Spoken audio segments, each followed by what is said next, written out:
നമ്മൾ ഈ wealth ക്രിയേഷനിൽ multiple steps ആണ് നമുക്കത് മനസ്സിലാവുന്ന ഒരു ഭാഷയിൽ ഞാൻ പറയുന്നത്, ഒരു ഫ്രെയിം വർക്കിൽ നിന്നിട്ട് ഞാൻ പറയുന്നത്.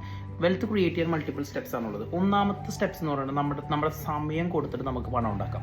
സമയം കൊടുത്ത് പണം ഉണ്ടാക്കുക എന്നുള്ള ഉദ്ദേശിക്കുന്നത് വെച്ച് കഴിഞ്ഞാൽ, നമ്മൾ ഒരു സ്ഥലത്ത് നമ്മൾ ജോലി ചെയ്യാന്ന് പറഞ്ഞ അർത്ഥം എന്താ? നമ്മളുടെ സമയവും നമ്മളുടെ ഫിസിക്കൽ ആക്ടിവിറ്റിയും ഒരു സ്ഥലത്ത് നമ്മൾ കൊടുത്തിട്ട് അതിൻ്റെ ഔട്ട്പുട്ടായിട്ട് നമ്മൾ പണം മേടിക്കുന്നു. അതിനെന്താണ് ഒരു കമ്പാരിറ്റീവ്ലി അതിന് റിസ്ക് കുറവാണ്. ഒരു സ്ഥലത്ത് ജോലി ചെയ്യുന്നു, അവിടെ നിന്നിട്ട് നമ്മൾ ജോലി ചെയ്യുമ്പോൾ അതിൻ്റെ ഔട്ട്പുട്ട് മേടിക്കുന്നു. ഈ സ്ഥലത്ത് ജോലി ചെയ്യുമ്പോൾ ഒരു ബെനിഫിറ്റ്സ് എന്താണ്? നമ്മളുടെ അറിവ് ഡേ ബൈ ഡേ ഉയർന്നുകൊണ്ടിരിക്കുകയാണ്. അവിടെ നടക്കുന്ന ചെറിയ ചെറിയ പ്രോബ്ലംസിൽ നമ്മൾ ഇൻവോൾവ് ആവുകയും ആ പ്രോബ്ലത്തിൻ്റെ സൊല്യൂഷൻസ് നമ്മൾ കണ്ടുപിടിക്കാൻ സാധിക്കുകയും അവരോടൊപ്പം മാക്സിമം നമ്മൾ വർക്കൗട്ട് ചെയ്യും. നമ്മളുടെ മാക്സിമം പ്രൊഡക്ടിവിറ്റി കാണിക്കുന്ന സമയത്ത് നമുക്ക് കിട്ടുന്ന ഒരു നോളജ് ഉണ്ട്. ആ നോളജ് ആദ്യം ബിൽഡ് ചെയ്യുക എന്നുള്ളതാണ് ഒരു ബിസിനസ്സിലേക്ക് ചുവട് വെക്കുന്നവർ ആദ്യം ചെയ്യേണ്ടത്. അപ്പോൾ ഏതെങ്കിലും ഒരു ചെറിയൊരു കമ്പനിയിലോ ഒരു മിഡ് സ്കെയിൽ കമ്പനിയിലോ പോയി കഴിഞ്ഞാൽ നമുക്ക് അവിടുത്തെ എൻ്റർ പ്രോസസ്സ് മനസ്സിലാവും, അതെങ്ങനെയാണ് വർക്ക് ചെയ്യണം എന്നുള്ളത്. നല്ലൊരു ബോസിൻ്റെ കീഴിൽ വർക്ക് ചെയ്ത് കഴിഞ്ഞാൽ നമുക്ക് ഈ സിസ്റ്റംസ് മനസ്സിലാവും.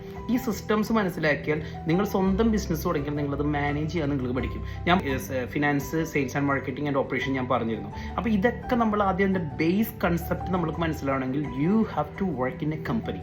ഒരു കമ്പനിയിൽ വർക്ക് ചെയ്യുമ്പോഴേ ഇതെല്ലാം നിങ്ങൾക്ക് പഠിക്കാൻ സാധിക്കുള്ളൂ. വൺസ് ഇത് പഠിക്കുന്നതോടൊപ്പം തന്നെ നിങ്ങൾക്ക് ഒരു ഇനഫ് മണിയും കിട്ടും.